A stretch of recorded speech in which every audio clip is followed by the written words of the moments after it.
Hello dear aspirants, welcome to ION Institute YouTube channel. I am Dr. Muhammad Anwar, Chairman of ION Group of Competitive Institutions. Most important MCQs, current affairs, daily current affairs meeku night 8 o'clock ఇవ్వడం జరుగుతుంది. Morning వచ్చేసి all news papers Telugu English రకరకాల news papers నుంచి analysis మనము papers పెట్టి మీకు దానికి సంబంధించినటువంటి కాంపిటేటివ్ కవరేజ్ రీడింగ్ కూడా నేను ఇస్తా ఉన్నా. కాబట్టి మార్నింగ్ మీకు ఎర్లీ మార్నింగ్ 9 o'clockకి పేపర్ రీడింగ్కి సంబంధించినటువంటి మొత్తం అనాలిసిస్ వస్తుంది. నైట్ 8 o'clock వచ్చేసి ఆ రోజుకు సంబంధించినటువంటి ఎంసీక్యూస్ కూడా వస్తాయి. కాబట్టి కాంపిటేటివ్ ఉద్యోగాలకు ప్రిపేర్ అయ్యే ప్రతి ఒక్క అభ్యర్థి ఈ యొక్క వీడియోస్ని మీరు వినియోగించుకోండి. ఓకేనా? మరి ఈరోజు కరెంట్ అఫైర్స్ మనం చూద్దాం. ముఖ్యంగా మనం మీకు ఒకసారి దీని యొక్క ఓవర్వ్యూ నేను మీకు చూపిస్తా. ఇవాళ మనం ఏమేమి చూడబోతున్నాం, ఇంటర్నేషనల్లో మనం చూడబోతున్నాం. సో డొనాల్డ్ ట్రంప్ ఒత్తిడి వల్ల ఇటీవల ఏ విశ్వవిద్యాలయం విధానాల మార్పులను అంగీకరించింది అని చెప్పి మనం క్వశ్చన్ చూస్తాం. అదేవిధంగా మనం చూస్తే ఇక్కడ జస్టిస్ యశ్వంత్ వర్మ ఎందుకు ఈరోజు మనకు న్యూస్లో ఉన్నారు అది కూడా మనం చూస్తాం. అదేవిధంగా యూనిసెఫ్ ఏ కంట్రీ యొక్క గవర్నమెంట్ని రిక్వెస్ట్ చేసింది మహిళలకు సంబంధించిన బాలికలకు సంబంధించిన విద్యా వ్యవస్థను మళ్ళీ పునరుద్ధరించాలని చెప్పి అది కూడా మనం చూస్తాం. అదేవిధంగా మనం చూసుకుంటే ఇక్కడ శ్రీలంకకు విజిట్కి వెళ్ళేటువంటి ప్రధానమంత్రి మోడీ గారు శ్రీలంక విజిట్కి ఎందుకు వెళ్తున్నారు ఆ పాయింట్ కూడా మనం చూడడం జరుగుతుంది. అదేవిధంగా ఇక్కడ ఒకసారి చూసుకుంటే మనం ఇండియన్ ఓషియన్ రిమ్ అసోసియేషన్కి సంబంధించిన అంశాలు ఎందుకు ఇప్పుడు మనకు అవి కూడా వార్తల్లో ఉన్నాయి, దానికి సంబంధించిన అంశాలు కూడా మనం చూస్తాం. అదేవిధంగా నేషనల్ అంశాల్లోకి వస్తే కనుక ఇక్కడ చూడండి, what is the primary reason of joint action committee. ఈ రోజే తమిళనాడులో జాయింట్ యాక్షన్ కమిటీ అందరూ సౌత్ సంబంధించినటువంటి ముఖ్యమంత్రులు అందరూ కూడా వెళ్ళడం జరిగింది. వాళ్ళందరూ అక్కడికి వెళ్ళినటువంటి ప్రాముఖ్యత ఏంటి అది కూడా మనం చూద్దాం. అదేవిధంగా తయ్యం డ్యాన్స్ ఫామ్ అసలు ఏ రాష్ట్రానికి చెందింది, దానికి దేనికి సంబంధించింది ఏంటి అనేది అది కూడా చూద్దాం. అదేవిధంగా మనకు ముఖ్యమైనటువంటి రోజులు ఏమైనా చూసుకుంటే ఇంపార్టెంట్ డేస్ ఆఫ్ మార్చ్ చూసుకుంటే వరల్డ్ వాటర్ డే అబ్జర్వ్ ఎప్పుడు మనం చేసుకుంటాం అనేది కూడా మనం ఈ దాంట్లో చూడడం జరుగుతుంది. అదేవిధంగా స్పోర్ట్కు సంబంధించి 2030 కామన్వెల్త్ గేమ్స్ కావచ్చు, 2036 ఒలింపిక్స్ గేమ్స్ కావచ్చు ఎక్కడ జరగబోతుంది, ఇండియా దాని యొక్క ప్రాతినిధ్యం ఎలా వహించబోతుందో ఈ యొక్క వీడియోలో మనం మొత్తం కూడా చూస్తాం. అయితే ముఖ్యంగా నేను మీకు చాలా ముఖ్యమైనటువంటి కంటెంట్ కొన్ని అవర్స్ టుగెదర్ కష్టపడి దాని మీద మొత్తం కూడా R&D చేసి మీకు ఈ క్వశ్చన్స్ ఇస్తూ ఉన్నాం. కాబట్టి మీరు వేరే ఎక్కడెక్కడైనా కరెంట్ అఫైర్స్ చూసుకుంటూ ఉంటారు కావచ్చు, కానీ ఈ ఎంసీక్యూస్ ఖచ్చితంగా రోజు రాత్రి 8 గంటలకు వచ్చి మీరు ఒకసారి ప్రాక్టీస్ చేయండి, చూడండి, మీ ఫ్రెండ్స్ అండ్ ఫ్యామిలీకి దీన్ని షేర్ చేయండి, దీనిపై మీ యొక్క ఒపీనియన్ కూడా తెలియపరచండి. Let us start our first question. SI constable లేదా ఇతర ప్రభుత్వ ఉద్యోగాలు సాధించాలనే లక్ష్యం మీకుందా? అయితే అయాన్ ఇన్స్టిట్యూట్ మీ లక్ష్యాన్ని ఛేదించే సంస్థ. స్వయాన 5 ప్రభుత్వ ఉద్యోగాలు సాధించిన doctor Mohammed Anwar 2009 batch SI topper ఆధ్వర్యంలో 2 రాష్ట్రాల్లో మరెక్కడా లేని విధంగా 25 ఎకరాల క్యాంపస్ లో ఇంటెన్సివ్ కోచింగ్ ఇవ్వబడుతుంది. గత సంవత్సరం రాత పరీక్షల్లో స్టేట్ టాపర్, ఫిజికల్ ఈవెంట్స్ లో స్టేట్ టాపర్ సాధించడమే కాకుండా రాష్ట్రంలోని అత్యధిక ఉద్యోగాలు సాధించిన సంస్థ అయాన్. మా వద్ద సొంతంగా gym, library, special study halls for boys and girls, dietary menu, మంచి ఫుడ్, అదేవిధంగా ప్రశాంతమైన వాతావరణంలో ఈ క్యాంపస్ నిర్వహించబడింది. 2025 జాబ్ క్యాలెండర్ లో మీకంటూ ఒక ఉద్యోగం ప్రత్యేకంగా మీరు సాధించుకోవాలనుకుంటే వెంటనే మా అయాన్ పోలీస్ అకాడమీలో చేరండి. కొత్త బ్యాచ్లు అడ్మిషన్లు జరుగుతున్నాయి. వివరాల కొరకు సంప్రదించండి 63990599 88866722. ఫస్ట్ క్వశ్చన్ మనం చూస్తున్నామండి. Which university recently agreed to policy changes under pressure from Donald Trump. Donald Trump ఒత్తిడితో ఇటీవల ఏ విశ్వవిద్యాలయం విధానం మార్పులను అంగీకరించింది అనేది క్వశ్చన్ అండి.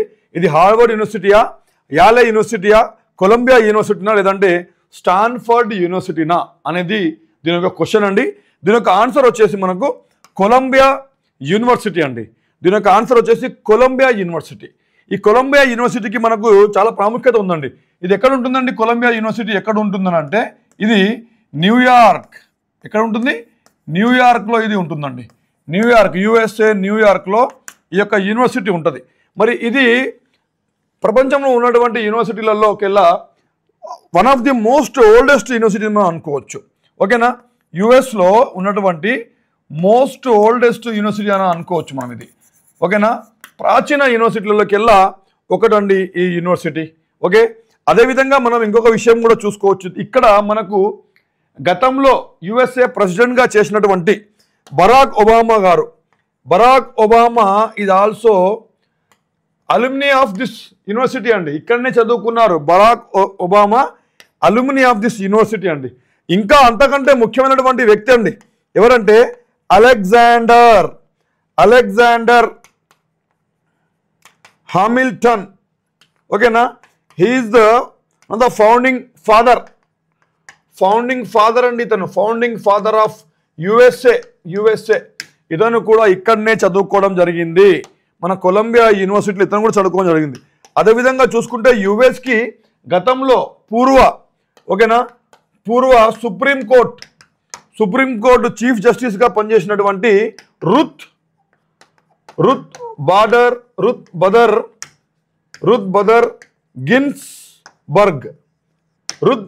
గిన్స్బర్గ్ కూడా ఇతను సుప్రీంకోర్టుకు సంబంధించినటువంటి రిటైర్డ్ సుప్రీంకోర్టు చీఫ్ జస్టిస్గా పనిచేసినటువంటి వ్యక్తి కూడా ఇదే కొలంబియా యూనివర్సిటీలో చదువుకోవడం జరిగింది. మరి ఇక్కడ డొనాల్డ్ ట్రంప్ ఏ పరమైనటువంటి మార్పులు ఇక్కడ కోరుతున్నారు మనం చూసాం ఆల్రెడీ. డొనాల్డ్ ట్రంప్ విద్యా విధానాలు ఏదైతే ఉన్నాయో మొత్తం కూడా కేంద్రం పరిధిలో ఉన్నటువంటి విద్యా సంబంధించినటువంటి కంప్లీట్గా విద్యా వ్యవస్థను మొత్తం కూడా అతను అబాలిష్ చేస్తున్నట్టుగా ప్రకటించడం జరిగింది.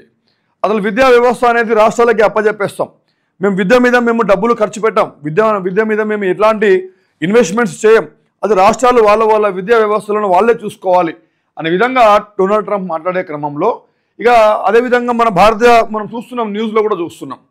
సో ఈ ముఖ్యంగా మనం దీని యొక్క పాయింట్ ఒకసారి ముఖ్యంగా మనం దీనిలో ఎక్స్ప్లెనేషన్ ఏంటనేది కొంచెం చూద్దాం.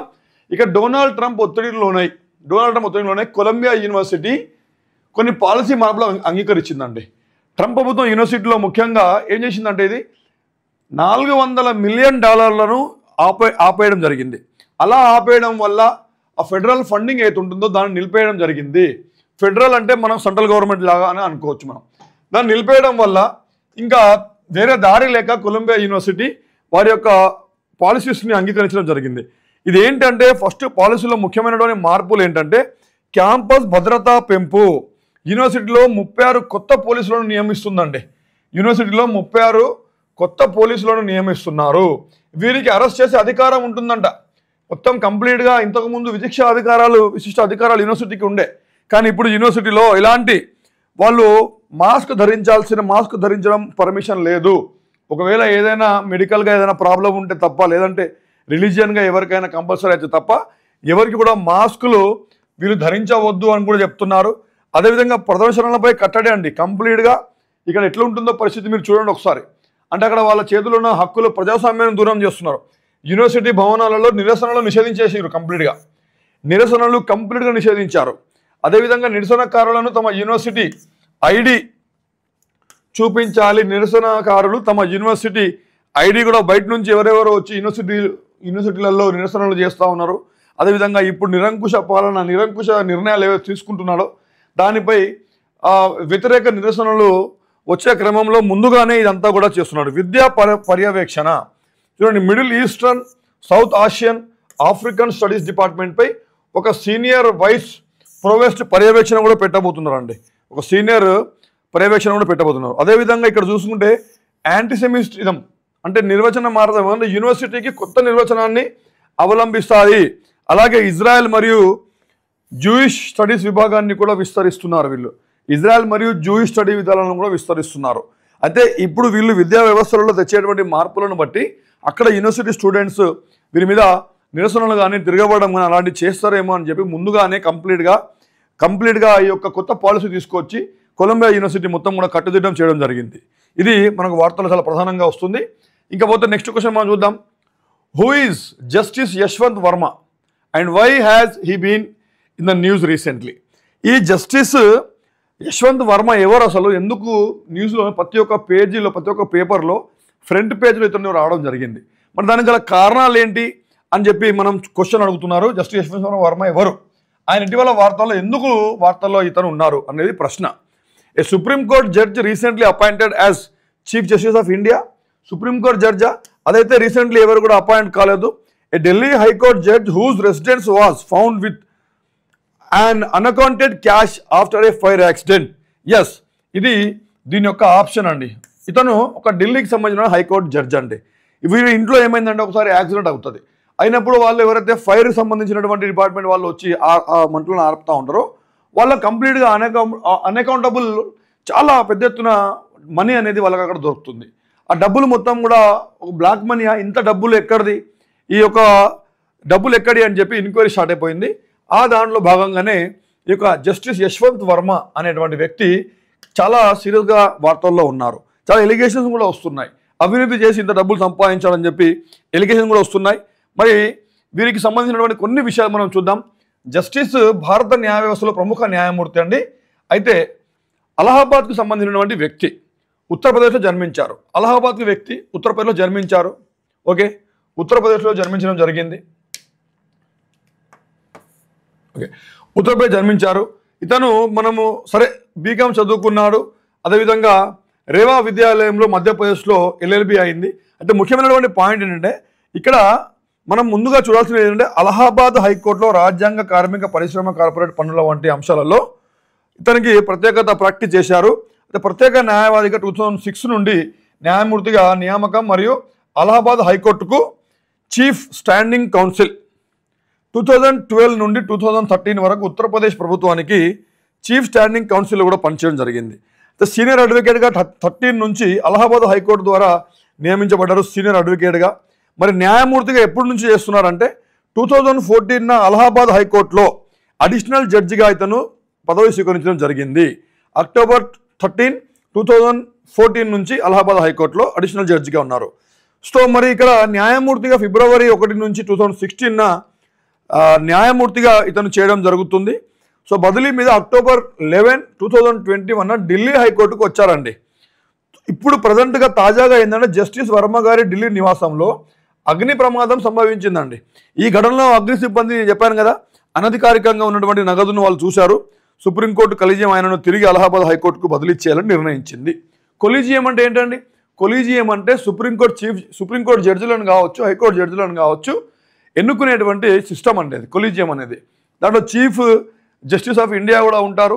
ఓకేనా, దాంట్లో సీనియర్ జడ్జెస్ ఉంటారు.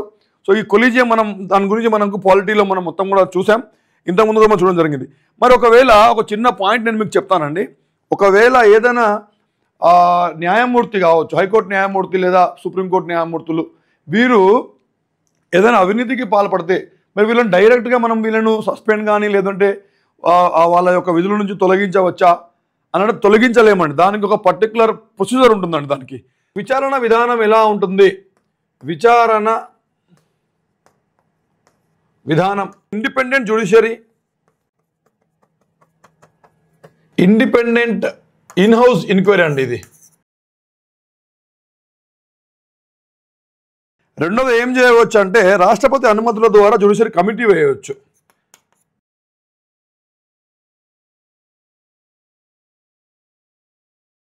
ఇక్కడ సస్పెన్షన్ ముఖ్యంగా మనం చూసుకుంటే సస్పెన్షన్ ఏదైతే ఉంటుందో సస్పెన్షన్ లేదా అతన్ని తొలగించడం అంటే ఇంపీచ్మెంట్ ఏదైతే అంటారో ఇంపీచ్మెంట్, సస్పెన్షన్ లేదా ఇంపీచ్మెంట్ ఏదైనా మనము చేయాలనుకుంటే దానికి ప్రొసీజర్ ఉంటుంది. డైరెక్ట్గా అందరూ వేరే ప్రభుత్వ ఉద్యోగంలాగా చేయలేము, ఎందుకంటే జస్టిస్ కాబట్టి న్యాయమూర్తి కాబట్టి అలా మనం చేయడానికి వీలు ఉండదు. మరి ఏం చేయవచ్చు అంటే ఇక్కడ ఏముంటుందంటే ఇక్కడ స్టెప్ 1 మనం చూసుకుంటే పార్లమెంటులో అభిశంసన తీర్మానం వేయాలండి. మామూలు కాదు, అభిశంసన తీర్మానం వేయాలి.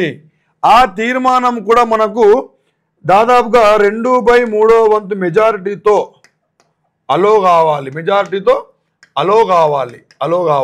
ఓకేనా? అలా అలో అయినప్పుడు మాత్రమే వారిపై ఆ ఇంపీచ్మెంట్ లేదా సస్పెన్షన్ అనేటువంటి కార్వాయి ఎంక్వైరీ అనేది అక్కడ జరుగుతుంది. విచారణ కమిటీ వేసిన తర్వాత విచారణ కమిటీ వేయడానికి ఆల్రెడీ ఇదంతా ప్రాసెస్ జరగాలండి. అప్పుడు విచారణ కమిటీ వేస్తే ఆ విచారణ కమిటీలో కూడా ఏం చేయవచ్చు, విచారణ కమిటీలో ఎవరెవరు ఉండవచ్చు అంటే ఒక త్రిసభ్య కమిటీ ఒకటి వేయవచ్చు. ఆ కమిటీలో ముఖ్యంగా మనం చూసుకుంటే ఆ కమిటీలో సుప్రీంకోర్టు న్యాయమూర్తి ఉండాలి. సుప్రీంకోర్టు న్యాయమూర్తి ఉండాలి. అదేవిధంగా మనం చూసుకుంటే సుప్రీంకోర్టు న్యాయమూర్తి ఇంకా వారితో పాటు హైకోర్టు న్యాయమూర్తి, హైకోర్టు న్యాయ 3 లేదా 5 కూడా పెట్టవచ్చు. హైకోర్టు న్యాయమూర్తులు కూడా ఉంటారు. అదేవిధంగా న్యాయ నిపుణులు కూడా వారితో ఉంటారు. న్యాయ నిపుణులు కూడా దీంట్లో ఉంటారు. అయితే పార్లమెంట్లో 2/3 వంతు మెజారిటీతో ఆ యొక్క అలో అయితే మాత్రమే ఇదంతా జరిగిన తర్వాత ఒకవేళ నిజంగానే అతను అవినీతికి పాల్పడ్డాడని చెప్పి ఈ కమిటీ ఏదో నివేదిక ఇస్తే అప్పుడు మాత్రమే రాష్ట్రపతి ఉత్తర్వులతో తొలగించడానికి లేదా పక్కకు పెట్టడానికి అవకాశం ఉంటుందండి. ఇంత పెద్ద ప్రాసెస్ ఉంటుంది. డైరెక్ట్గా మనము న్యాయమూర్తులను, హైకోర్టు న్యాయమూర్తులను తీయడానికి ఉండదు. ఓకేనా? నెక్స్ట్ క్వశ్చన్ ఒకసారి మనం చూద్దాం. Next question. Okay, which country has UNICEF urged to lift the ban on girls education? బాలికల విద్యాపై నిషేధాన్ని ఎత్తివేయాలని యూనిసెఫ్ ఏ దేశాన్ని కోరింది? అనేది ప్రశ్న. ఇప్పుడు ముఖ్యంగా మనకు ఆ ప్రశ్న వచ్చినప్పుడు బాలికలకు పాకిస్తాన్లో అయితే నిషేధం లేదు ప్రస్తుతానికి. ఓకేనా? ఆ సౌదీ అరేబియాలో నిషేధం లేదు. అయితే ఇక్కడ కరెక్ట్ ఆన్సర్ వచ్చేసి ఏంటంటే C, Afghanistan is the right answer. ఆఫ్ఘనిస్తాన్లో ఆ యొక్క నిషేధం ఉంది. ఆఫ్ఘనిస్తాన్ గురించి కూడా మనం చూద్దాం. ప్రస్తుతానికి ఒకసారి మనం చూస్తే ఇక్కడ ఆఫ్ఘనిస్తాన్ గురించి ఒకసారి మనం ప్రస్తుతానికి చూస్తే బాలికల విద్యపై నిషేధాన్ని ఎత్తివేయాలని యూనిసెఫ్ ఆఫ్ఘనిస్తాన్ తాలిబాన్ ప్రభుత్వాన్ని కోరింది. ఆఫ్ఘనిస్తాన్లో తాలిబాన్ల ప్రభుత్వం ఎప్పుడు ఏర్పడుతుందండి? 2021 నుంచి ఉంది. తాలిబాన్ల ప్రభుత్వం 2021 నుంచి ఉంది. ఇక్కడ ఇస్లామిక్ చట్టం యొక్క వివరణను పేర్కొంటూ 6వ తరగతి కంటే ఎక్కువ వయసున్న బాలికలు పాఠశాలకు వెళ్ళడాన్ని తాలిబాన్ నిషేధించింది. 6వ తరగతి కంటే ఎక్కువ వయసు ఉన్నటువంటి వాళ్ళందరినీ కూడా నిషేధించారు. అంటే 10 years పైన ఉన్న వాళ్ళందరినీ కూడా స్కూళ్ళకు పోతూ నిషేధించింది ప్రభుత్వం. కాబట్టి లక్షలాది మంది బాలికలు ప్రభావితం చేసింది ఇది. కాబట్టి వారి యొక్క భవిష్యత్తు అవకాశాలను పరిమితం చేస్తుంది. కాబట్టి బాల్య వివాహాలు మరియు ఆర్థిక ఇబ్బందులు వంటి ప్రమాదాలను ఇది పెంచేస్తుంది. కాబట్టి యూనిసెఫ్ మరియు ఐక్యరాజ్య సమితితో సహా అంతర్జాతీయ సంస్థలు బాలికలను తిరిగి పాఠశాలల్లోకి అనుమతించాలని తాలిబాన్లను కోరుతూనే ఉన్నాయి. ఇప్పుడు తాలిబాన్ ప్రభుత్వం ఎక్కడుందండి? ఇప్పుడు ఆఫ్ఘనిస్తాన్లో ఉంది. ఓకేనా? ఆఫ్ఘనిస్తాన్లో ఉంది. ఆఫ్ఘనిస్తాన్ సంబంధించినటువంటి కొన్ని మనం విషయాలు చూద్దాం. ఇక్కడ ఇస్లామిక్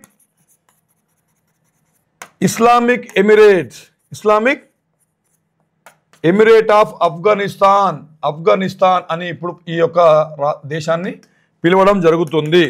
ఓకేనా? దీని యొక్క కాబుల్ వచ్చేసి దీని యొక్క క్యాపిటల్ అండి. దీని యొక్క క్యాపిటల్ వచ్చేసి కాబుల్. అదేవిధంగా మనం చూసుకుంటే ఇక్కడ కరెన్సీ వచ్చేసి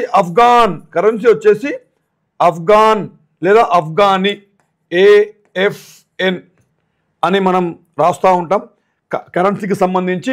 ఇంకా మనం దీని గురించి ఏదైనా మాట్లాడుకోవాలని అనుకుంటే జియోగ్రఫికల్గా ఇది పాకిస్తాన్ యొక్క బార్డర్లో పాకిస్తాన్, ఇరాన్, అదేవిధంగా తుర్కెమిస్తాన్, ఉజ్బెకిస్తాన్. ఓకే, ఉజ్బెకిస్తాన్, ఇకపోతే తజికిస్తాన్. ఓకేనా? తజికిస్తాన్ అండ్ చైనా కూడా దీనికి బార్డర్లను పంచుకుంటూ ఉంటుందండి. చైనా కూడా దీనికి బార్డర్ను పంచుకుంటూ ఉంటుంది. ఇది ఆఫ్ఘనిస్తాన్కి సంబంధించి. ఇక్కడ మనం చూసుకుంటే ఒకసారి దీని గురించి మనం ఇంకా కొంచెం వివరాలు మాట్లాడుకోవాలనుకుంటే ఇది ఎప్పటి నుంచి అండి? ఇది ఆగస్ట్. ఓకేనా? ఆగస్ట్ 2021 నుంచి after withdrawal of US army and NATO and ఇక్కడ నాటో ఫోర్సెస్ కూడా ఉండేయండి. యుఎస్ ఆర్మీ ఉండే మరియు నాటో ఫోర్సెస్ ఉండే. ఈ రెండింటిని కూడా వీళ్ళు విత్డ్రా చేయించారు. వాళ్ళ మీద తిరగబడ్డారు.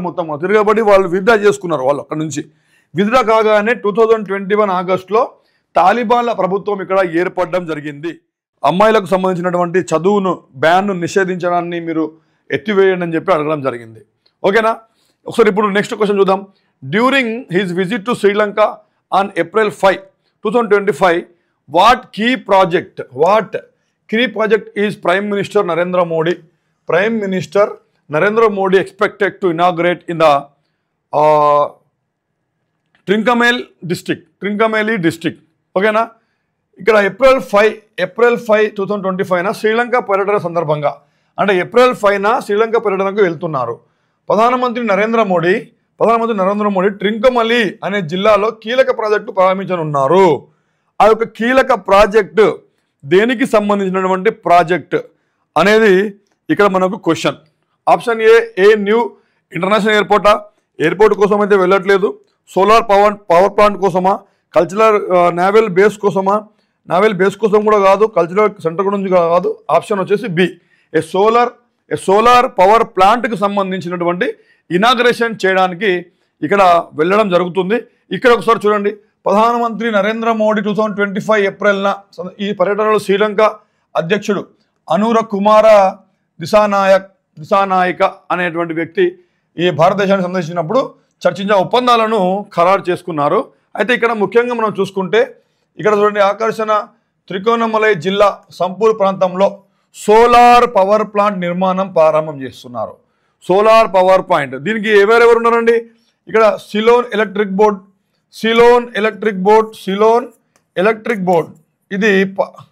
ఇది మనకు శ్రీలంకకు సంబంధించిందండి.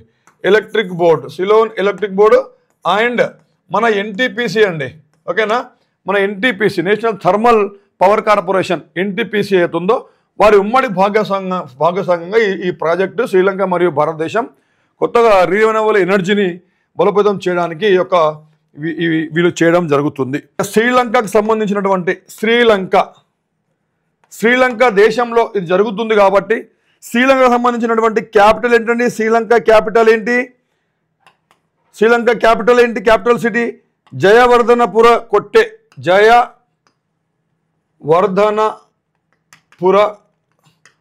కొట్టె. ఇది వచ్చేసి శ్రీలంకకు సంబంధించినటువంటి క్యాపిటల్. అదేవిధంగా ఇక్కడ చూసుకుంటే మనము అక్కడ అఫీషియల్ లాంగ్వేజ్ ఏమేమి మాట్లాడుతారంటే ఇక్కడ తమిళ్ కూడా మాట్లాడుతారండి. ఇక్కడ తమిళ్ అండ్ సిన్హాలా అని అంటాం. సిన్హాలా అనేటువంటి లాంగ్వేజ్ కూడా శ్రీలంకలో మాట్లాడడం జరుగుతుంది. ఇక్కడ కరెన్సీ ఏంటంటే శ్రీలంక రూపీ ఇక్కడ కరెన్సీగా మనం చూడవచ్చు. అదేవిధంగా కొన్ని ముఖ్యమైనటువంటి అంశాలు మరి ఇక్కడ వరకు శ్రీలంకకు సంబంధించిన కొన్ని మనం అంశాలు చూడడం జరిగింది. నెక్స్ట్ క్వశ్చన్ చూద్దాం. In it's upcoming chairship of the Indian ocean rim association, అంటే IORA అంటే Indian ocean rim association from 2025 to 2027, which priority areas is India expected to focus on?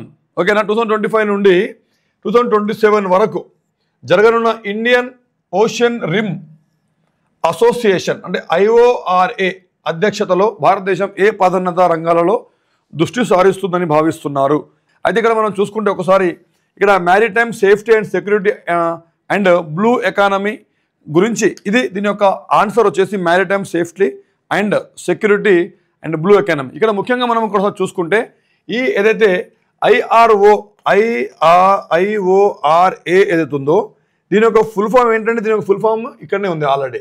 Indian ocean rim association. Indian ocean rim association ఇది ఎప్పుడు స్థాపించబడిందంటే ఇది 1997. ఇది 1997లో దీన్ని స్థాపించారు. March నెలలోనే 7th March రోజు 1997లో ఈ యొక్క వ్యవస్థను అసోసియేషన్ని స్థాపించడం జరిగింది. ప్రస్తుతం ఈ యొక్క అసోసియేషన్కి వైస్ చైర్పర్సన్గా ఓకేనా మన ఇండియా అనేది ఈ యొక్క ప్రస్తుతానికి ఇండియా ఉంది. చైర్పర్సన్గా దీనికి బంగ్లాదేశ్ దీనికి ప్రస్తుతానికి చైర్పర్సన్గా ఉంది. కానీ రాబోయే 2025 నుంచి 2027 వరకు ఏదైతే ఇప్పుడు ఈ యొక్క అసోసియేషన్కి సంబంధించినటువంటి అప్కమింగ్ 2025-27 వరకు ఇండియా వచ్చేసి దీనికి చైర్పర్సన్గా ఉండబోతుంది.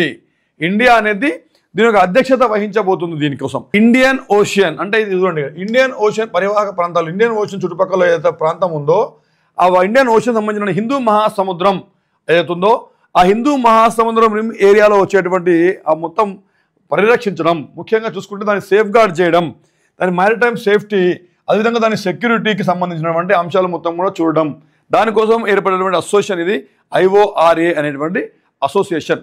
దీంట్లో దాదాపుగా 23 దేశాలు దీంట్లో ఏమో ఉన్నాయి. 23 దేశాలు కూడా దీన్ని ప్రాతినిధ్యం వహిస్తూ ఉన్నాయి. ప్రస్తుతానికి దీంట్లో మన బంగ్లాదేశ్ అధ్యక్షత వహిస్తుంది. ఇప్పుడు వైస్ ప్రెసిడెంట్గా మనం ఉన్నాం, వైస్ చైర్గా మనం చేస్తున్నాం. ప్రస్తుతానికి రాబోయే 2025 నుంచి 27 వరకు ఇండియా దీని అధ్యక్షత వహించబోతుంది. ఓకేనా. ముఖ్యంగా హిందూ మహాసముద్రం ప్రాంతాలు ఏవైతే వాటర్ అవుతుందో ఆ హిందూ మహాసముద్ర వాటర్ని పరిరక్షించడము, ఆ సముద్రంలో చుట్టుపక్కల ఉన్నటువంటి కంట్రీస్ ఏవైతుంటాయో, దేశాలు ఏవైతుంటాయో వాటితో సంబంధాలను కలిగి ఉండడం ముఖ్యంగా వీళ్ళు చేస్తున్నటువంటి ఒక ఇనిషియేషన్గా మనం తీసుకోవచ్చు. ఓకే. నెక్స్ట్ క్వశ్చన్ మనం చూద్దాం ఒకసారి. What is the primary reason the joint action committee JAC led by Tamil Nadu chief minister MK Stalin? ఈ మధ్యలో ఎంకే స్టాలిన్ చాలా వార్తలలో మనకు వస్తున్నారు. అది ఎన్ఈపీ గురించి అయితే ఏంటి, పార్లమెంటరీ పునరుద్ధరణకు సంబంధించినటువంటి క్లాసిఫికేషన్ వర్గీకరణకు సంబంధించి అయితే ఏంటి, అవన్నీ కూడా చూస్తున్నాం. అయితే MK Stalin is advocating for an additional 25-year freeze on delimitation అంటే ఏంటి అనేది మనం చూద్దాం.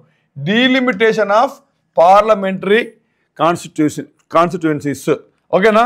అయితే తమిళనాడు ముఖ్యమంత్రి ఎంకే స్టాలిన్ నేతృత్వంలో జాయింట్ యాక్షన్ కమిటీ పార్లమెంటరీ నియోజకవర్గాల పునర్విభజనను వీళ్ళు మరో 20 సంవత్సరాల వరకు నిలిపివేయాలని చెప్పి వీళ్ళు చెప్తున్నారండి. మరి దానికి సంబంధించి నిలిపివేయడాన్ని వాదించడానికి ప్రధాన కారణం ఏమిటి? To ensure fair representation for states with effective population control measures, to increase the number of parliamentary seats southern states, no.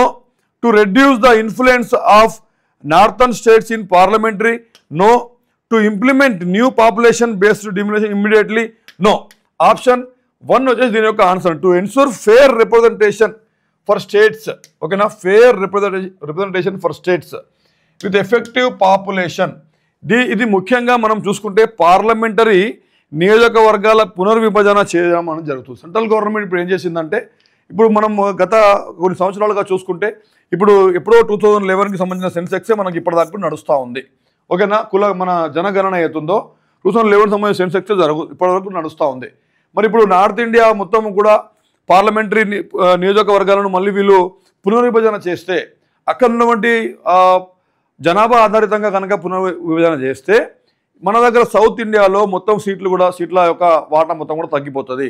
అక్కడ యూపీ, బీహార్, రాజస్థాన్ అలాంటి ప్లేసెస్లో మనం ఆ చుట్టుపక్కల నార్త్ ఇండియా మొత్తం కూడా ఎక్కువగా ఎంపీ సీట్లు వెళ్ళిపోతాయి.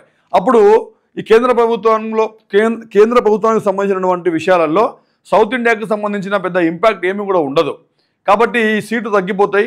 అక్కడక్కడ సీట్లు ఒక 2-3 స్టేట్లకు సంబంధించిన సీట్లు వచ్చేసినా కూడా కేంద్ర ప్రభుత్వం వారి పవర్లోకి రావచ్చు. మరి అలా చేసినప్పుడు సౌత్ ఇండియా ప్రాముఖ్యత అనేది తగ్గిపోతుంది. ఇప్పటికే మనల్ని వీళ్ళు సౌత్ ప్రేమ చూపిస్తున్నారు. రాబోయే రోజుల్లో ఇంకా ఈ యొక్క ఎంపీ సీట్లు అనేది పునర్విభజన చేస్తే నార్త్ ఇండియాలో సీట్లు ఎక్కువగా వచ్చే అవకాశం ఉంది. కాబట్టి ఇంకా మాకు 25 years సమయం కావాలి అని చెప్పడం జరుగుతుంది. ముఖ్యంగా తమిళనాడు ముఖ్యమంత్రి ఎంకే స్టాలిన్ నేతృత్వం జాయింట్ యాక్షన్ కమిటీ జాక్ జనాభా నియంత్రణను వీళ్ళు సమర్థవంతంగా అమలు చేసిన రాష్ట్రాల పార్లమెంట్ నియోజక విభజనను కారణంగా అన్యాయంగా నష్టపోయామని చెప్పి ఆందోళన వ్యక్తం చేసింది. అయితే ప్రస్తుతం అమలులో ఉన్నటువంటి నియోజకవర్గాల పునర్విభజన స్థితిగతులను 1971 జనగణన ఆధారంగా కొనసాగుతుంది. అయితే దీని ఉద్దేశం ఏంటంటే జనాభా ఏదైతుందో స్థిరీకరణలో విజయాన్ని సాధించిన రాష్ట్రాలను రక్షించడం మరియు ప్రోత్సహించడం. అయితే దేశవ్యాప్తంగా జనాభా స్థిరీకరణ లక్ష్యం ఇంకా పూర్తిగా నెరవేరలేదని భావిస్తున్నారు. అంటే కంప్లీట్గా ఇంకా జనగణన ఏదైతే ఉందో దేశవ్యాప్తంగా ఉన్నటువంటి జనాలకు స్థిరీకరణ లక్ష్యం ఏదైతుందో అది పూర్తిగా నెరవేరలేదు. ఇంకో 20 సంవత్సరాలు స్థితికరణ కొనసాగించాలని డిమాండ్ చేస్తున్నారు. దీనివల్ల జనాభా నియంత్రణలో సఫలమైన రాష్ట్రాలు తమ పార్లమెంటరీ ప్రాతినిధ్యం కోల్పోకుండా ఉంటాయి. జనాభా నియంత్రణలో మనం ఏం చేస్తున్నామండి? ఆంధ్రప్రదేశ్ చూడండి, ఆంధ్రప్రదేశ్ కూడా 2 పిల్లలు పెట్టాలని చెప్తుంది. మనం అందరం కూడా జనాభాను నియంత్రిస్తున్నాం. నార్త్ ఇండియాలో ఏం చేస్తున్నారంటే ఎక్కువ మంది పిల్లలు కావాలని అని చెప్పి కావాలని వాళ్ళు ప్రొపగండా చేస్తున్నారు. సో ఇలా మనం చూసుకుంటూ పోతే మనమేమో డెవలప్మెంట్కి సంబంధించి మనమేమో అభివృద్ధి చెందాలనే రాష్ట్రాలుగా మనం ఉండాలని చెప్పి మనం ముందుకు పోతూ ఉంటే నార్త్ ఇండియా మొత్తం కూడా ఇంకా వారు వెనుకబడిన తరగతుల్లాగానే ఉండిపోయినాయి. అక్కడ ఎడ్యుకేషన్ కూడా సౌత్ ఇండియాలోనే ఎక్కువగా ఉంటుంది. మొత్తం ట్యాక్సెస్ కూడా మనం సౌత్ ఇండియా నుంచి తీసుకొని మనం ఇచ్చినటువంటి రూపాయలు మనకు పావుల మందం కూడా ఇవ్వట్లేదు. అదేవిధంగా బీహార్ చూసుకుంటే 7 రూపాయలు 8 రూపాయలు రూపాయికి ఇస్తున్నారు. ఉత్తరప్రదేశ్కి 3-4 రూపాయలు ఇస్తున్నారు. ఇట్లా ఇక్కడ మొత్తం కూడా ఇక్కడ సంపద మొత్తం కూడా తీసుకొని పోయి నార్త్ ఇండియాలో పెట్టడమే కాకుండా ఇప్పుడు ఎంపీ సీట్లను కూడా మళ్ళీ పునర్విభజిస్తే నార్త్ ఇండియా సీట్లకు ఎక్కువగా సీట్లు వాళ్ళు పొందుతారు. సౌత్ ఇండియా యొక్క ప్రాముఖ్యత మొత్తం కూడా తగ్గిపోతుంది ఈ దేశంలో అని చెప్పి అడుగుతున్నారు. అయితే why has the traditional Theyyam dance form is been in the news recently? సాంప్రదాయ తెయ్యం నృత్యం ఏతుందో ఈ తయ్యం నృత్యం రూపం ఇటీవల వార్తల్లో ఎందుకు ఉంది అని చెప్పి ఇక్కడ అడుగుతున్నారు. Introduction of a new Theyyam variation, publication of a book highlighting its cultural significance, a temple festival featuring Theyyam performances. Right, ఇది a temple festival every year, a temple festival featuring Theyyam performance, a tragic incident during a Theyyam festival due to a fireworks accident. ఇది కూడా జరిగింది కానీ ఇప్పుడు కాదు. Last year 2024లో ఈ యొక్క accident అనేది ఇక్కడ జరిగింది. ఏది తయ్యం ఫెస్టివల్లోనే యాక్సిడెంట్ జరిగింది. చాలా ఫైర్ వర్క్స్ అక్కడ మంటలు అక్కడ చెలరేగాయి. దానికి సంబంధించి చాలామంది ఇంజూర్ అయిపోయారు, చనిపోయారు కూడా. ఈ 2024లో జరిగింది. కానీ ప్రస్తుతానికి ఇది ఎందుకు ఉందనంటే మనతో అది కూడా గుర్తు చేసుకుంటున్నారు. సేమ్ టైం ఇవాళ ఏ temple festival featuring Theyyam performance అనేది ఇక్కడ చేయడం జరుగుతుంది. కాబట్టి దాన్ని ఇప్పుడు గుర్తుకొచ్చారు. మార్చ్ 20, 2025న తిరువనంతపురం కేరళకు సంబంధించినటువంటి తిరువనంతపురంలో, ఇది క్యాపిటల్ అండి. తిరువనంతపురం ఐరవల్లి ఆలయం ఏతుందో ఐరవల్లి ఆలయంలో వార్షిక ఉత్సవాలు తయాతు మహోత్సవం అంటారు. తయాతు మహోత్సవంలో జరిగిన అద్భుతమైన ప్రదర్శన కారణంగా తయ్యం మీడియా దృష్టిని ఆకర్షించింది. కంప్లీట్గా మంటలల్లో నుంచి మనము అదొక ఏదో మూవీ చూసినాం కదా మనం లాస్ట్ టైం. దాంట్లో మొత్తం కూడా వాళ్ళు పెద్ద డ్రెస్ వేసుకొని అరుచుకుంటూ ఆ మంటల నుంచి వెళ్ళడము, మంటలలోకి నెంబర్ ఆఫ్ టైమ్స్ మంటల్లోకి వెళ్ళడం, అయినా కూడా కాలకపోవడం, అంతా కూడా వారి యొక్క భక్తికి నిదర్శనం అని చెప్తూ ఉంటారు. సో ముఖ్యంగా ఇక్కడ చూసుకుంటే కుందరన్ ఖేలన్ మరియు వాయునాథన్ కులవన్ తయ్యం ప్రదర్శించబడ్డాయి. ఇక్కడ ఈ యొక్క డ్యాన్స్కు సంబంధించినటువంటి ఫామ్ పేర్లు. ఈ ప్రాంతం యొక్క గొప్ప సాంస్కృతిక వారసత్వాన్ని హైలైట్ చేస్తుంది. అదేవిధంగా భక్తులను మరియు కళా ఔత్సాహికులను ఆకర్షించింది. కాబట్టి ఇది కేరళకు సంబంధించినటువంటి, ఎక్కడండి ఇది? కేరళకు సంబంధించినటువంటి తిరువనంతపురం దీని యొక్క క్యాపిటల్ అయితే ఇక్కడ లార్జెస్ట్ సిటీ అంటే కొచ్చి. కేరళ కొచ్చి అంటారు కదా, కొచ్చి ఈజ్ ద లార్జెస్ట్ సిటీ. ఇక్కడ అఫీషియల్ లాంగ్వేజ్ ఏంటంటే ఇక్కడ మలయాళం ఇక్కడ మాట్లాడడం జరుగుతుంది. Official language Malayalam. ఇక్కడ గవర్నర్ ఉన్నారు, ఇక్కడ ముస్లిం గవర్నర్ ఉన్నాడు. ఇక్కడ ముస్లిం గవర్నర్ ఉన్నారు మొహమ్మద్ ఆరిఫ్ మొహమ్మద్ ఖాన్ వచ్చేసి ఇక్కడ గవర్నర్గా ఇప్పుడు ప్రజెంట్ వ్యవహరిస్తున్నారు. అదేవిధంగా మనం ఇంకా కొన్ని విషయాలు కేరళ గురించి కనుక చూసుకున్నట్టయితే ఇక్కడ ఇక్కడ చీఫ్ మినిస్టర్ వచ్చేసి పినరవి విజయన్ వచ్చేసి ఇక్కడ చీఫ్ మినిస్టర్గా ఉన్నారు. అదేవిధంగా ఇక్కడ మనం చూసుకుంటే లోక్సభ సీట్లు జస్ట్ 20 సీట్లే ఉన్నాయండి. ఇక్కడ లోక్సభ సీట్లు జస్ట్ 20 ఉన్నాయి. రాజ్యసభ సీట్లు వచ్చేసి 9 ఉన్నాయి. లోక్సభ సీట్ 20, రాజ్యసభ సీట్లు 9. ఓకేనా? ఇది కేరళకు సంబంధించినటువంటి కొన్ని విషయాలు. ఓకేనా?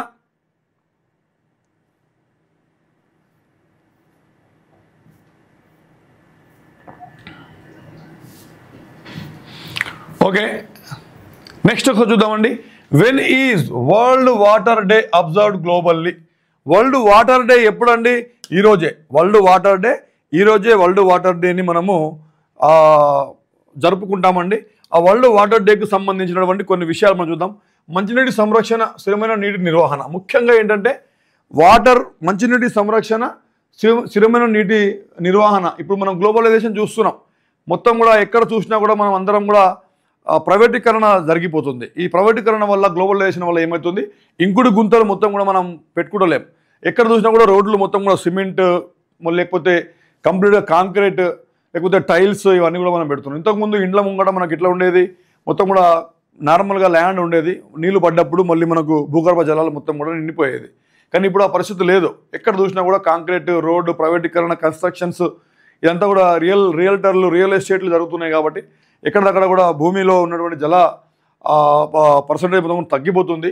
కానీ దాన్ని మనం ఖచ్చితంగా నిల్వలు ఏమవుతున్నాయో నీటి నిల్వలు మొత్తం కూడా మనం సంరక్షించుకోవాలి అనే ప్రాముఖ్యత ఈ యొక్క దాని యొక్క అవగాహన పెంచడానికి మనం ఎవ్రీ ఇయర్ మార్చి 22న ప్రపంచ జల దినోత్సవాన్ని జరుపుకుంటాం. ఓకేనా? ఇక్కడ చూడండి, ఇక్కడ కొరత, కాలుష్యం, స్వచ్ఛమైన తాగునీటి అవసరం, ఇవన్నీ కూడా మనకు ఉంటుందండి. 71% వాటర్ ఉంటే కేవలం 2.5% మాత్రమే మనకు తాగునీరు ఉన్నాయండి ప్రపంచంలో.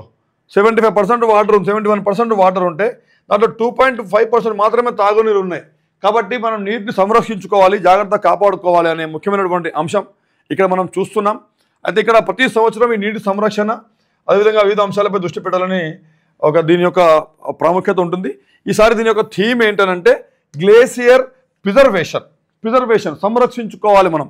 గ్లేసియర్ ప్రిజర్వేషన్ అనే థీమ్తో ఈసారి హిమనినాదాలు రక్షించడం యొక్క ప్రాముఖ్యతను నొక్కి చెప్తుంది. అంటే హిమనినాదాలు ఏవైతే ఉన్నాయో, ఈ హిమాలయాలు పర్వతాలు ఏవైతే ఉంటాయో మనకు, ఓకేనా, మనం చూసినాం, లాస్ట్ టైం మనం చూసినాం ఐస్బర్గ్ A23A మొత్తం కూడా కరిగిపోయి కంప్లీట్గా ఇక్కడ సౌతర్న్ వాటర్ నుంచి జరిగిపోయి అది పైకి వెళ్ళిపోతుంది. అది అయితే ఎందుకంటే మనకు ముఖ్యంగా మనం చూసుకుంటే హీట్ని అవి ఏం చేస్తాయండి, అబ్జర్వ్ చేసుకుంటుంది. ఇప్పుడు వైట్ ఐస్కు సంబంధించినటువంటి పర్వతాలు ఏవైతే ఉంటాయో, ఈ హిమ పర్వతాలు ఏవైతే ఉంటాయో, హిమనినాదాలు ఏవైతే ఉంటాయో, సూర్యరశ్మి ఎప్పుడైతే వాటి మీద పడుతుందో అవి వెంటనే దాన్ని రిఫ్లెక్ట్ చేసేస్తుంది.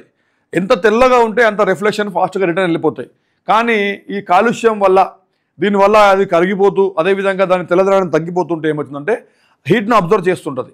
ఆ కాలుష్యం ఎక్కువైతుంటే ఏమవుతుంది, తెల్లదనం తగ్గిపోతుంది. తెల్లదనం తగ్గిపోతుంటే హీట్ని అబ్జర్వ్ చేస్తుంది. హీట్ని అబ్జర్వ్ చేస్తుంటే అది కరిగిపోయే ప్రమాదాలు కూడా ఉంటున్నాయి, కరిగిపోతున్నాయి. కాబట్టి ఈ ప్రపంచంలోనే అత్యంత పెద్దది అయినటువంటి ఐస్బర్గ్ A23 కూడా సౌతర్న్ వాటర్ నుంచి పైకి వెళ్ళిపోతుంది. ఓకేనా, సౌతర్న్ వాటర్ నుంచి అది విడిపోయి పైకి వెళ్ళిపోతుంది. అది కూడా మనం రీసెంట్గా మనం న్యూస్లో చూడడం జరిగింది. కాబట్టి ప్రతి ఒక్కరు కూడా గ్లేసియర్ ప్రిజర్వేషన్ దృష్టిలో పెట్టుకొని పనిచేయాలి, వాటర్ని మనం కాపాడుకోవాలి. అంటే which city has India proposed host the 2030 commonwealth games? 2030 commonwealth games ఏ సిటీలో జరగబోతున్నాయి అనేది ఈ ప్రశ్న అండి. ఓకేనా, 2030 కామన్వెల్త్ నిర్వహించడానికి భారతదేశం ఏ నగరాన్ని ప్రతిపాదించింది? ఇప్పుడు బిడ్ వీళ్ళు అప్లై చేసుకున్నారు. సో మేము చేస్తామని చెప్పి బిడ్ చేశారు. అది ఎక్కడ అని అంటే అహ్మదాబాద్ గుజరాత్లో ఈ 2030కి సంబంధించి కామన్వెల్త్ కావచ్చు, అదేవిధంగా 2036లో రాబోయేటువంటి ఒలింపిక్స్కు కూడా మేము ఇక్కడనే నిర్వహిస్తామని చెప్పి దాన్ని కూడా బిట్ వేయబోతున్నారు. దీనికి ఆల్రెడీ బిట్ వేశారు. కాబట్టి మ్యాక్సిమం గుజరాత్లో 2030లో గుజరాత్ అహ్మదాబాద్లో మనకు కామన్వెల్త్ గేమ్స్ కూడా జరగవచ్చు. గుజరాత్లోని అహ్మదాబాద్ 2030 క్రీడలను నిర్వహించబడుతుంది. భారతదేశం అధికారికంగా బిడ్ను సమర్పించింది. ఇది 2036 ఒలింపిక్స్ కూడా బిడ్ చేయాలనే భారతదేశం యొక్క విస్తృత ఆశయాలలో ఒకటిగా ఉంది. ప్రధాన అంతర్జాతీయ క్రీడా కార్యక్రమాలను ఆతిథ్యమిచ్చే దేశంగా భారతదేశం యొక్క స్థానాన్ని బలోపేతం చేయడం లక్ష్యంగా సర్దార్ వల్లభాయ్ పటేల్ స్పోర్ట్స్ ఎంక్లేవ్ వంటి విస్తృత సౌకర్యాల కోసం ప్రణాళికలు ఈ ప్రతిపాదికలో ఉన్నాయి. అయితే ప్రపంచంలోనే మన దేశంలో చూసుకుంటే గుజరాత్లో ఈ సర్దార్ వల్లభాయ్ పటేల్ స్పోర్ట్స్ ఎంక్లేవ్ అనేది ఉందో అంతర్జాతీయ ప్రమాణాలతో ఇక్కడ అంతర్జాతీయ క్రీడలను జరిపే విధంగా ఇక్కడ మనం దీన్ని అభివృద్ధి చేయాలని చెప్పి ముఖ్యంగా గుజరాత్, అదేవిధంగా మన భారత ప్రభుత్వాలు ఉన్నాయి. సో ఇవి ఈరోజు ఉన్నటువంటి కొన్ని మనకు ముఖ్యమైనటువంటి కరెంట్ అఫైర్స్ నేను మీకు చెప్పా. సో తొందరగా ఫాస్ట్గా కంప్లీట్ చేయాలనే ఉద్దేశంగానే కొంచెం ఫాస్ట్గా చెప్తున్నా. ఎందుకంటే మనం ప్రతి క్వశ్చన్ని చాలా ఎలాబొరేట్ లెవెల్గా మనం చూస్తున్నాం కాబట్టి కొంత టైం పడుతుంది. ఈ వీడియో ఎలా ఉంది, మీకు ఇలాంటి వీడియోలు రెగ్యులర్గా కావాలా, మంచిగా ఉంటే కనుక కామెంట్ చేయండి. ఇంకేమైనా దీంట్లో మార్పులు చేర్పులు కావాలంటే కూడా మీరు నాకు మీ యొక్క ఒపీనియన్ తెలియపరచండి. అదేవిధంగా మీ యొక్క ఫ్రెండ్స్ అండ్ ఫ్యామిలీస్కి ఈ వీడియోని షేర్ చేయండి. డెఫినెట్గా నచ్చితే, మా కష్టం మీకు నచ్చినట్టయితే కనుక ఒక లైక్ చేసి ఒక మంచి కామెంట్ మేము మీ నుంచి కోరుతున్నాం. నాకు మీరు ఇవ్వగలిగే అది ఫీజు అనుకోండి, లేకపోతే ఇంకేదైనా మా యొక్క బూస్ట్ అనుకోండి, మాకు ఎంకరేజ్మెంట్ అనుకోండి. నేను మీకోసం కష్టపడుతున్నా, అభ్యర్థుల కోసం. రాబోయే రోజుల్లో నోటిఫికేషన్ చాలా పెద్దగా రాబోతున్నాయి. కాబట్టి మార్నింగ్ న్యూస్ పేపర్ నేను అనాలిసిస్ ఇస్తూ ఉన్నా. ఈవినింగ్ వచ్చేసి 8 గంటలకు మీకు ఈ యొక్క వీడియో కూడా మేము రెగ్యులర్గా అప్లోడ్ చేస్తాం. ఓకేనా, మీ అందరికీ all the very best. Thank you very much. God bless you all. జై హింద్, జై భారత్.